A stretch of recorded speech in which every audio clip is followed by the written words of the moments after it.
Hello student, welcome to Deepanjali classes. आज आम +2 second year political subject पढ़ा है। पॉलिटिकल सब्जेक्ट सप्तम अध्याय देखा। सप्तम अध्याय कौन अच्छी भारतर विदेश नीति है। यह हूँ गोटे बहुत इंपोर्टाट सब्जेक्ट। ये सब्जेक्ट रू प्रत्येक वर्ष किसी ना कि लंग टाइप एवं शॉर्ट टाइप 2 मार्किया 3 मार्किया आसी से मुझे सब्जेक्ट प्रथम आरंभ कली है। लॉर्ड पारमोस्टन को मतरे से कौन कहते? लॉर्ड पारमोस्टन कहते जे सेथिपाई मु कहे जे एही राष्ट्र बा सही राष्ट्र को इंग्लैंडर चिरंतन बंधु बा चिरस्थायी शत्रु चिन्हट करने एक संकीर्ण चिंताधारा। आम्भर कहीं चिरंतन मित्र राष्ट्र नाहंती बा आम्भर कहीं चिरंतन स्थायी शत्रु राष्ट्र नाहंती। केवल आमर देशर हित हेउछि चिरंतन और शाश्वत एवं ताकू अनुसरण करने आमर कर्तव्य। किए कहते ना? लॉर्ड पारमोस्टन है। देखिए एवं कौन देखी ना आम ए देखा पाठ्य विषय है। पाठ्य विषय कौन कौन आम पढ़ा ना भारत रे वैदेशिक नीति मौलिक लक्षण तार भारतर पड़ोसी पाकिस्तान और चीन है। ए भीतर आम कौन कौन जानीपर देखा ना कौन कौन जानीपर विदेश नीति माने कौन जानीपर तार वैशिष्ट्य जानीपर।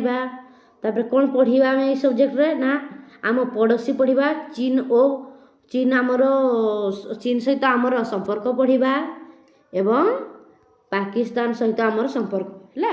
यही सब्जेक्ट रे यही सब आम जानापी पाइबा है। तो ये आम चलतु स्टार्ट करवा वीडियोटी देखा भारतर विदेश नीति है।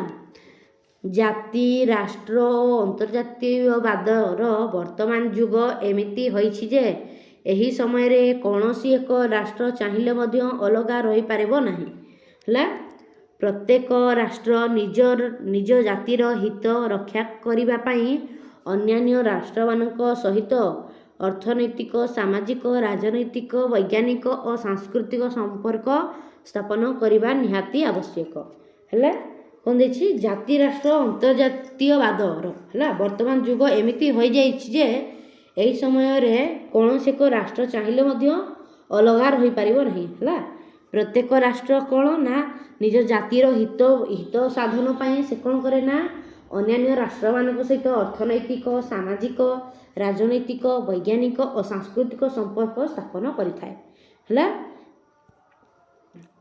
ए कथार सत्यता यही जे अन्य राष्ट्रगुड़िक सहित संपर्क स्थापन प्रत्येक राष्ट्रर एक गुरुत्वपूर्ण और अत्यावश्यक कार्य परिगणित है। कथार सत्यता कौन जे नहीं राष्ट्रगुड़िक सहित संपर्क स्थापन करने कौन प्रत्येक राष्ट्रर एक गुरुत्वपूर्ण एवं अत्यावश्यक कार्य परिणत होइछि एवं जातीय स्वार्थर सुरक्षा समृद्धि उद्देश्य रे अन्यान्य राष्ट्रगुड़िक सहित संपर्क स्थापन एक राष्ट्र द्वारा अनुसरण करा जाइथिबा नीति को विदेश नीति कहा जाए है। विदेश नीति क्या कहा जाए जे अन्य राष्ट्रगुड़िक सहित संपर्क स्थापन प्रत्येक राष्ट्र एक गुरुत्वपूर्ण अत्यावश्यक कार्य परिगणित है। माने राष्ट्र कौन है अन्य गोटे राष्ट्र अन्य राष्ट्र सहित कौन करिबो ना सुसंपर्क स्थापन करिबो। यह अत्यंत गुरुत्वपूर्ण एवं अत्यावश्यक है। एवं जातीय स्वार्थर सुरक्षा एवं समृद्धि उद्देश्य रे अन्यान्य राष्ट्रगुड़िक सहित संपर्क स्थापन एक राष्ट्र द्वारा अनुसरण करा जाउथवा नीति को विदेश नीति कहा जाए है। विदेश नीति क्या कहा जाए? जातीय स्वार्थर सुरक्षा और समृद्धि उद्देश्य रे अन्यान्य राष्ट्रगुड़िक सहित संपर्क स्थापन एक राष्ट्र द्वारा अनुसरण करा जाउथवा नीति को विदेश नीति कहा जाए है। ये शॉर्ट टाइप मध्य आसीपारे। एबे देखिए आम सरल भाषा रे कहिबाकू गले वैदेशिक नीति कहिले सही नीति समूह को बुझाए जहाकू आधार करी जातीय हितर सुरक्षा और समृद्धि पाई अन्यान्य राष्ट्र और अंतर्जातिक अनुष्ठान गुड़िक सहित संपर्क स्थापन होता है। हार्टमैन को मतरे वैदेशिक नीति हेउछि ईप्सित जातीय स्वार्थर सुचिंतित एक सुव्यवस्थार विवृत्ति है। ये आमर शॉर्ट टाइप मध्य आसपारे ना ହାର୍ଟମ୍ୟାନଙ୍କ ମତରେ ବୈଦେଶିକ ନୀତି କ'ଣ ହେଲା ଯେ ହାର୍ଟମ୍ୟାନ କ'ଣ କହିଥିଲେ ଯେ ବୈଦେଶିକ ନୀତି ହେଉଛି ଇପ୍ସିତ ଜାତୀୟ ସ୍ୱାର୍ଥର ସୁଚିନ୍ତିତ ଏକ ସୁବ୍ୟବସ୍ଥାର ବିବୃତ୍ତି ହେଲା। ତାପରେ ରତ୍ନାସ୍ୱାମୀ କହନ୍ତି ବର୍ତ୍ତମାନ ବୈଦେଶିକ ନୀତି ମାନେ ସେହି ନୀତି ଓ ପ୍ରଥାର ସମାହାର ଯାହା ଗୋଟିଏ ରାଷ୍ଟ୍ରର ଅନ୍ୟ ରାଷ୍ଟ୍ରଗୁଡ଼ିକ ସହ ସମ୍ପର୍କକୁ ନିୟନ୍ତ୍ରଣ କରେ ହେଲା। ରତ୍ନାସ୍ୱାମୀ ଇଏ ମଧ୍ୟ ସଟାଇ ଆସିପାରେ ନା ରତ୍ନାସ୍ୱାମୀଙ୍କ ମତରେ ବୈଦେଶିକ ନୀତି କ'ଣ ଇଏ ମଧ୍ୟ ସଟାଇ ଆସିପାରେ ହେଲା। ତ ରତ୍ନାସ୍ୱାମୀ କ'ଣ କହିଥିଲେ ନା ବର୍ତ୍ତମାନ ବୈଦେଶିକ ନୀତି ମାନେ ସେହି ନୀତି ଓ ପ୍ରଥାର ସମାହାର ଯାହା ଗୋଟିଏ ରାଷ୍ଟ୍ରର ଅନ୍ୟ ରାଷ୍ଟ୍ରଗୁଡ଼ିକ ସହ ସମ୍ପର୍କକୁ ନିୟନ୍ତ୍ରଣ କରେ ହେଲା। ତାହାର କେତେକ ମୌଳିକ ବୈଶିଷ୍ଟ୍ୟ ଥାଏ। ବୈଦେଶିକ ନୀତିର ମୁଖ୍ୟ ଦୃଷ୍ଟିଭଙ୍ଗୀ ଅନ୍ତର୍ଜାତୀୟ ପରିସ୍ଥିତିର ପରିବର୍ତ୍ତନ ସହିତ ପରିବର୍ତ୍ତିତ ହୋଇଥାଏ ହେଲା। କିନ୍ତୁ ସରକାର ପରିବର୍ତ୍ତନରେ ବୈଦେଶିକ ନୀତିରେ ମୌଳିକ ପରିବର୍ତ୍ତନ ନ ହୋଇପାରେ। ଅନ୍ତର୍ଜାତୀୟ ରାଜନୀତିର ଏକ ବିଶିଷ୍ଟ ଲକ୍ଷଣ ପରସ୍ପର ନିର୍ଭରଶୀଳତାର ବୃଦ୍ଧି ଯୋଗୁଁ ପ୍ରତ୍ୟେକ ରାଷ୍ଟ୍ର ନିଜର ଜାତୀୟ ଲକ୍ଷ୍ୟ ହାସଲ ପାଇଁ ଅନ୍ୟାନ୍ୟ ରାଷ୍ଟ୍ର ଓ ଅନ୍ତର୍ଜାତୀୟ ସଂଗଠନଗୁଡ଼ିକ ସହିତ ଯେକୌଣସି ପ୍ରକାରର ସମ୍ପର୍କର ସୂତ୍ରପାତ କରିଥାନ୍ତି ହେଲା। କ'ଣ ଦେଇଛି ନା ଅନ୍ତର୍ଜାତୀୟ ରାଜନୀତିର ଏକ ବିଶିଷ୍ଟ ଲକ୍ଷଣ କ'ଣ ନା ପରସ୍ପର ନିର୍ଭରଶୀଳତାର ବୃଦ୍ଧି ଯୋଗୁଁ ପ୍ରତ୍ୟେକ ରାଷ୍ଟ୍ର ନିଜର ଜାତୀୟ ଲକ୍ଷ୍ୟ ହାସଲ ପାଇଁ ଅନ୍ୟାନ୍ୟ ରାଷ୍ଟ୍ର ଓ ଅନ୍ତର୍ଜାତୀୟ ସଂଗଠନଗୁଡ଼ିକ ସହିତ ଯେକୌଣସି ପ୍ରକାର ସମ୍ପର୍କ ସୂତ୍ରପାତ କରିଥାନ୍ତି ହେଲା। ଏବେ ଦେଖିବା କ'ଣ ଦେଇଛି ତାପରେ ନା ପ୍ରତ୍ୟେକ ସ୍ୱାଧୀନ ରାଷ୍ଟ୍ରର ଏକ ବୈଦେଶିକ ନୀତି ରହିଥାଏ ହେଲା। ପ୍ରତ୍ୟେକ ସ୍ୱାଧୀନ ରାଷ୍ଟ୍ରର କ'ଣ ଥାଏ ନା ଏକ ବୈଦେଶିକ ନୀତି ରହିଥାଏ। ସେହିପରି ଭାରତର ମଧ୍ୟ ଏକ ବୈଦେଶିକ ନୀତି ଅଛି। ପୃଥିବୀର ଅନ୍ୟ ଦେଶମାନଙ୍କ ତୁଳନାରେ ଭାରତର ବିଦେଶ ନୀତିରେ ଏକ ସ୍ୱାତନ୍ତ୍ର୍ୟ ରହିଛି। ସ୍ୱାଧୀନତା ହାସଲ ପରଠାରୁ ଭାରତ ବିଶ୍ୱସ୍ତରରେ ନିଜର ଏକ ସ୍ୱତନ୍ତ୍ର ପରିଚୟ ସୃଷ୍ଟି କରିବା ପାଇଁ ଏକ ସ୍ୱାଧୀନ ବୈଦେଶିକ ନୀତି ପ୍ରଣୟନ କରି କୌଣସି ଗୋଷ୍ଠୀର ଅନ୍ତର୍ଭୁକ୍ତ ହୋଇ ନାହିଁ ହେଲା। କ'ଣ ହେଇଛି ଭାରତ ନା ବିଶ୍ୱସ୍ତରରେ ନିଜର ଏକ ସ୍ୱତନ୍ତ୍ର ପରିଚୟ ସୃଷ୍ଟି କରିଛି ହେଲା। ସୃଷ୍ଟି କରିବା ପାଇଁ କ'ଣ ନା ଏକ ସ୍ୱାଧୀନ ବୈଦେଶିକ ନୀତି ପ୍ରଣୟନ କରି କୌଣସି ଗୋଷ୍ଠୀର ଅନ୍ତର୍ଭୁକ୍ତ ସେ ହୋଇନାହିଁ ହେଲା। ସେ ନିଜର ଏକ ସ୍ୱାଧୀନ ବୈଦେଶିକ ନୀତି ସେ ନିଜେ ପ୍ରଣୟନ କରିଛି ହେଲା। ଏହି ଗୋଷ୍ଠୀର ନିରପେକ୍ଷତା ହିଁ ଆମର ବୈଶିଷ୍ଟ୍ୟ। ଭୌଗୋଳିକ ଦୃଷ୍ଟିକୋଣରୁ ଏହି ବିଶାଳ ଭୂଖଣ୍ଡର ସମୁଦ୍ର ସୀମା ହେଉଛି 3500 ମାଇଲ ବା 3500 ମାଇଲ ହେଲା ଏବଂ ସ୍ଥଳ ସୀମା ହେଉଛି 8200 ମାଇଲ।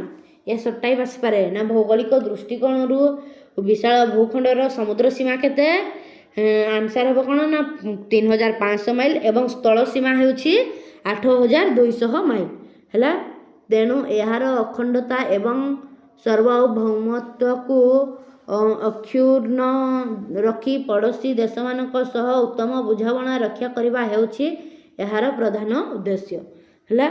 ଉତ୍ତରରେ ହିମାଳୟ, ପୂର୍ବରେ ବଙ୍ଗୋପସାଗର, ପଶ୍ଚିମରେ ଆରବ ସାଗର ଏବଂ ଦକ୍ଷିଣରେ ଭାରତ ମହାସାଗର ଦ୍ୱାରା ଏହାର ସୀମା ଆବଦ୍ଧ ହେଲା।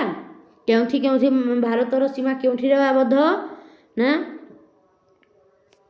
ଭାରତରେ ଉତ୍ତରରେ ଅଛି ହିମାଳୟ ପର୍ବତ, ପୂର୍ବରେ ଅଛି ବଙ୍ଗୋପସାଗର, ପଶ୍ଚିମରେ ଅଛି ଆରବ ସାଗର ଏବଂ ଦକ୍ଷିଣରେ ଭାରତ ମହାସାଗର। ଏହି ଦ୍ୱାରା କ'ଣ ଏହି ସୀମାରେ ସେ କ'ଣ ହେଇଛି ନା ଆବଦ୍ଧ ହୋଇକି ରହିଛି। ଭାରତ ଏହି ସୀମାରେ ଆବଦ୍ଧ ହୋଇକି ରହିଛି ହେଲା। ପଡ଼ୋଶୀ ଦେଶମାନେ ହେଲେ ପାକିସ୍ତାନ, ବାଂଲାଦେଶ, ଚୀନ, ନେପାଳ, ଆଫଗାନିସ୍ତାନ ଏବଂ ମିଆଁମାର ହେଲା। ଏ ସଟାଇ ମଧ୍ୟ ଆସିପାରେ ନା ଭାରତର ପଡ଼ୋଶୀ ରାଷ୍ଟ୍ରଗୁଡ଼ିକ କ'ଣ ନା ପାକିସ୍ତାନ, ବାଂଲାଦେଶ, ଚୀନ, ନେପାଳ, ଆଫଗାନିସ୍ତାନ ଏବଂ ମିଆଁମାର ହେଲା। ଏଣୁ ଦକ୍ଷିଣ ଏସିଆରେ ଭାରତ ଉପମହାଦେଶଟି ଏକ ଗୁରୁତ୍ୱପୂର୍ଣ୍ଣ ସ୍ଥାନରେ ଅବସ୍ଥିତ। ପାକିସ୍ତାନ ସହ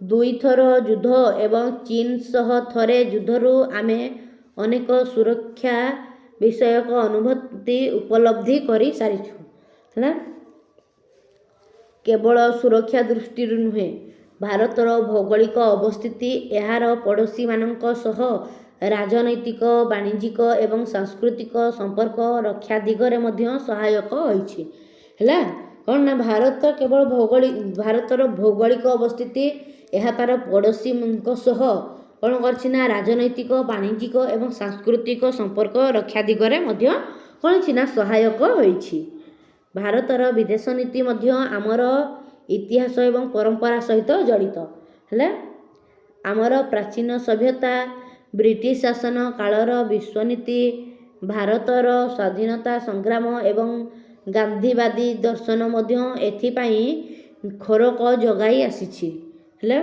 आर्थिक दृष्टिकोण एबे भी भारत विकासशील आर्थिक दृष्टिकोण कौन ना भारत एबे भी मध्य विकासशील होई रहिछि देश मध्यरु गरीब संपूर्ण रूपे हटी नहीं आम देशर कौन ना संपूर्ण रूपे गरीबत्व हटी नहीं है एणु देशर आर्थिक प्रगति पाई पड़ोशी मानक सह युद्धर घटा को कूटनैतिक स्तर में समाधान करने ही आमर एकमात्र विज्ञता है कौन देशर आर्थिक प्रगति पाई है पड़ोशी सह युद्धर घनघटा को कूटनैतिक स्तर में समाधान करने ही आमर एकमात्र विज्ञता भारतर जुग जुग धरी एक शांतप्रिय देश है भारत कौन ना जुग जुग धरी एक शांतप्रिय देश भारत होछि एक शांतप्रिय देश है ये टाइप मध्य आसपे शांतप्रिय देश भाव में किए परिचित ना भारत है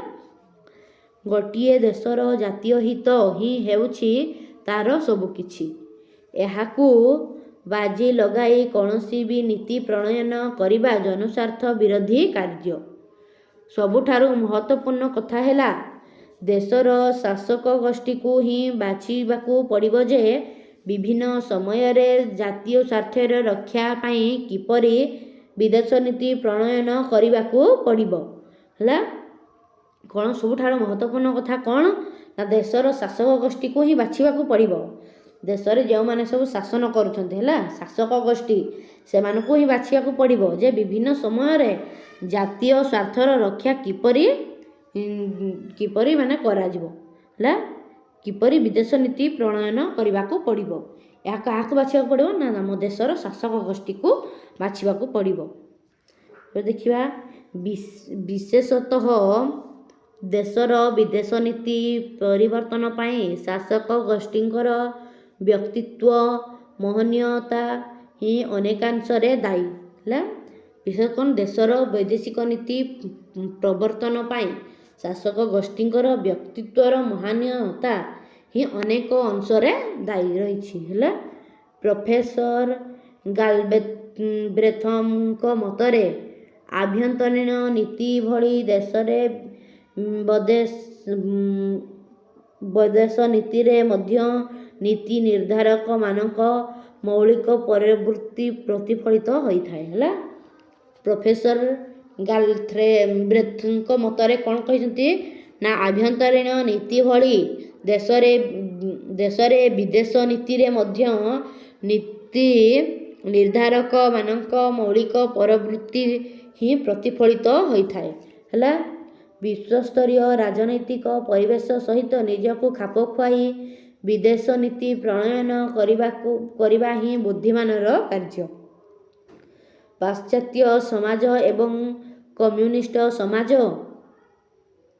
मध्यरु भारत तार परिस्थिति एवं पृष्ठभूमि सहित खाप खुआई एक समाजवादी व्यवस्था को आपणाई है एवं एथिसह संसदीय गणतांत्रिक व्यवस्था रे मध्य शासन चलाई आसीछि नेहरू शासन समय रे एवं आमर आभ्यंतरीण नीति यथा गणतंत्र आर्थिक प्रगति एवं धर्मनिरपेक्षता ही विदेश नीति प्रचलनर मुख्य आधार पलटिछि है